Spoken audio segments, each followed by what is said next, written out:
I'm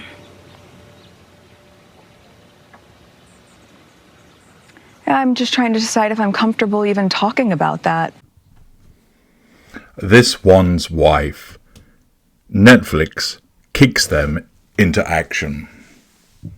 Hello, I'm H.G. Tudor. A number of years ago, the world looked on somewhat agog at the suggestion that This One's Wife and her ginger poodle had signed a deal with Netflix worth $100 million. Goodness me, thought people, what on earth are they going to get for that kind of money? Well, it didn't take too long for that question to be answered. First of all, we were going to be treated to Pearl, but then that didn't get anywhere, leaving Elton John's husband, Mr. Furnish, no doubt somewhat relieved that he didn't have to be any longer involved with This One's Wife. We were treated to the 6-part docuseries, Harry and This One's Wife, which was just a victimhood whinge fest, which had many grudge watches as to people being genuinely interested in what these two had to state. There was some live to lead or nonsense that took place. I can't even remember the title of it properly, as it lacked any memorable features. And since then, there has been a complete lack of output from the two grifters in Monty's shit show, leaving Netflix wondering, are you actually going to do something? It became clearer, of course, that the $100 million hadn't been pocketed by This One's Wife, and the provision of those monies was contingent on things actually being created.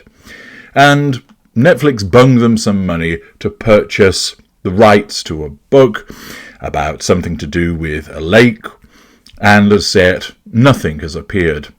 Last year, This One's Wife cryptically made reference to things in the pipeline, but nothing had appeared. And finally, after many months, if not years, of the cogitative juices of This One's Wife and Harry steeping, marinading their brilliant two combined brain cells, have finally come up with some more content. Undoubtedly, you'll be thinking, this must be absolutely brilliant content. It's taken them so long to think about it, to devise it, to create the concepts, to get working on it. They must be a real magnus opus. They must have poured their heart and their soul into this work. They've probably sweated round the clock, burning the midnight oil, getting up early to ensure that they created this absolute masterpiece. And now, unleashed upon a waiting world, This One's Wife and the ginger poodle have finally put themselves in a position to announce to us what it is they have created. Bethan Sexton, writing for the Daily Mail, tells us, Prince Harry and This One's Wife are set to debut 2, not 1, but 2 new Netflix series that will see the Duke lifting the lid on the glitzy world of polo, while Duchess will celebrate gardening and cooking. She's so talented. She can't just do one thing, she can do 2 things, gardening and cooking, cooking and gardening, after launching new lifestyle brand American Riviera Orchard Retirement Homes. Well, knock me down with a feather. What scintillating material this is. The Duke's going to lift the lid on the glitzy world of polo. Gosh, no doubt we're going to be treated to all of the backhanders that go on in the illegal gambling dens, betting on the outcome of world-famous polo matches, perhaps the doping of the horses, the doping of the riders. I bet it's a spectacularly murky world that we're going to be taken into. Can't wait for that. And as for the Duchess of Industrial Beige, she's going to celebrate gardening. Wow, nobody has ever done that before. We don't have any gardening programs. We've never heard of Capability Brown. We've never heard of Alan Titchmarsh. We've not seen Charlie Dimmock and her braless adventures. No, none of that. There's nobody who's got out there and taken gardening to the masses. You truly are a pioneer, this one's wife. And as for cooking, well, what an absolutely groundbreaking concept that is. The world has never had any cooking programs whereby you watch somebody as they wink at you and come up with some cheeky badinage as they whisk up an omelette or provide you with their signature dish. We've never had an instance of professional cooks being given a minimum of ingredients and told to come up with something. We've never had Saturday Kitchen. We've never had Ready Steady Cook. We've never had cook with this person, that person, or the other person. Gordon Ramsay, who's he? Jamie Oliver, never heard of him. Marco Pierre White, isn't he some kind of footballer? Gosh, she really is a trailblazer, isn't she? As you can no doubt detect, mundanity has prevailed once again in Monty's shit show, as the woman who has no original thoughts and her dopey husband have finally, after so long of creating nothing, come up with these masterpieces. Prince Harry and this one's wife are set to launch 2 Netflix shows on cooking, gardening and polo. Wake up at the back, as part of their ongoing $100 million deal with the streaming site. The Duke and Duchess of Sussex reportedly have 2 non-fiction projects in the works, which come off the back of the launch of 42-year-old this one's wife new lifestyle brand American Riviera Orchard. So basically, what you're going to be treated to is her with an American Riviera Orchard apron as she stood in the kitchen with American Riviera Orchard mixing bowl and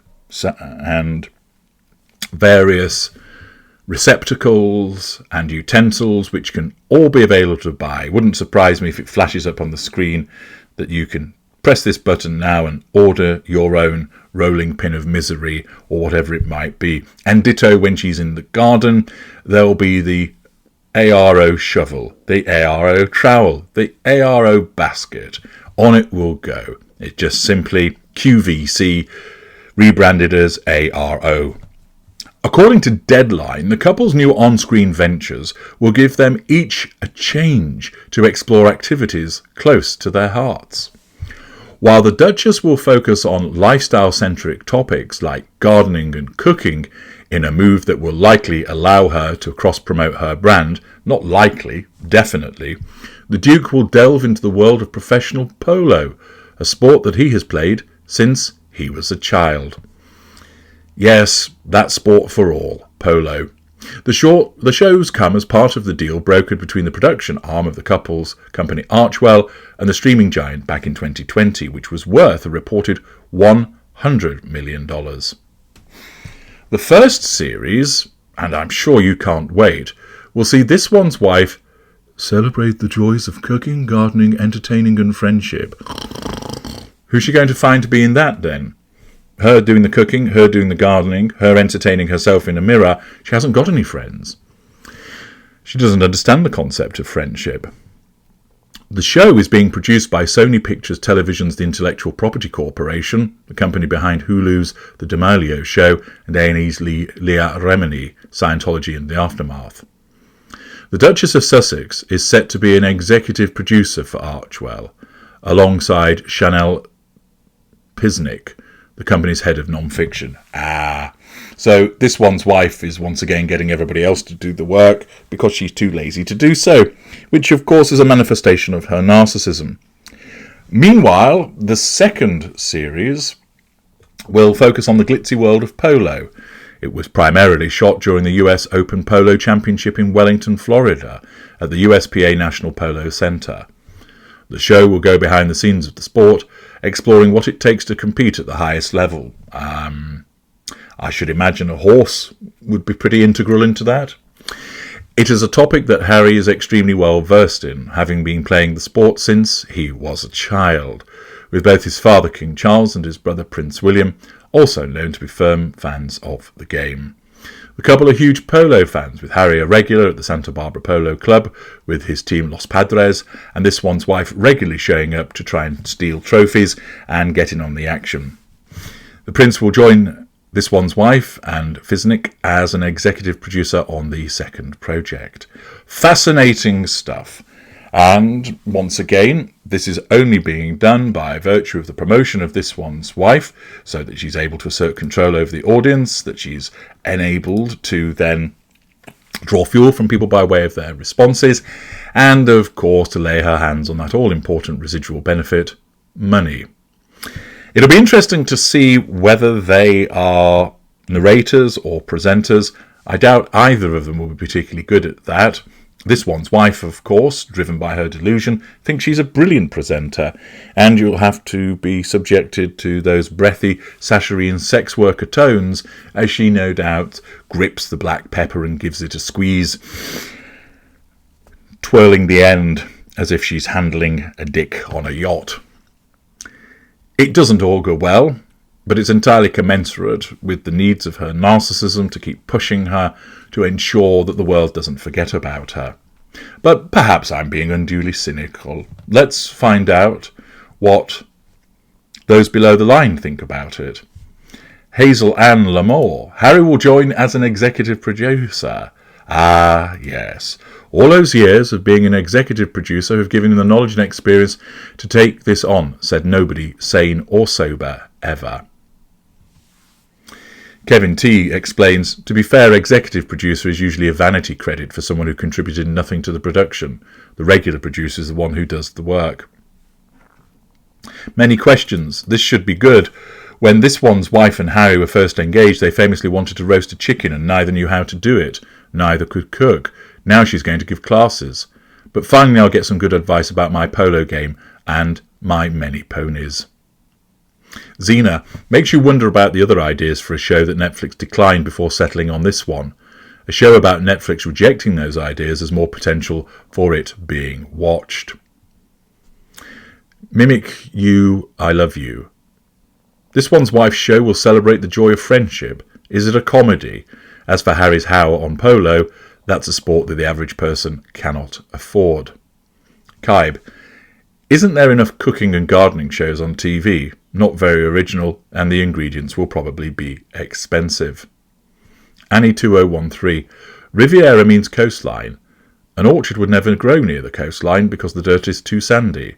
Did This One's Wife even look up the definition of these words? The name doesn't make sense. Spiced XXX. Apparently the original name for it was going to be American Heritage Orchard, but then the acronym would have been AHO. It was rushed. No products, no partnerships, simply to interfere with Prince William's Diana Legacy Awards. Rosie01. Just shows how elitist he is. As for This One's Wife doing cookery, gardening and entertaining friendship shows, I think she'd be better at showing how to be the perfect grifter. The Red Queen. I can hardly contain my indifference. Not going to set the world on fire. I think Netflix are throwing them crumbs till the contract is up. Well, nobody anticipating anything magnificent or wonderful coming from the two grifters. And once again, what you see is this. As a consequence of the way that her narcissism has caused her to behave, there's no anticipation for anything that she does. Whatever she turns her hand to, people expect it to fail, and they want it to fail as a consequence of the fact that she's so thoroughly unlikable. And she's put herself in that position whereby she's ridiculed, condemned, and laughed at before things have even got going, as a consequence wholly of her behaviour driven by her narcissism. I'm H.G. Tudor. Thank you for listening.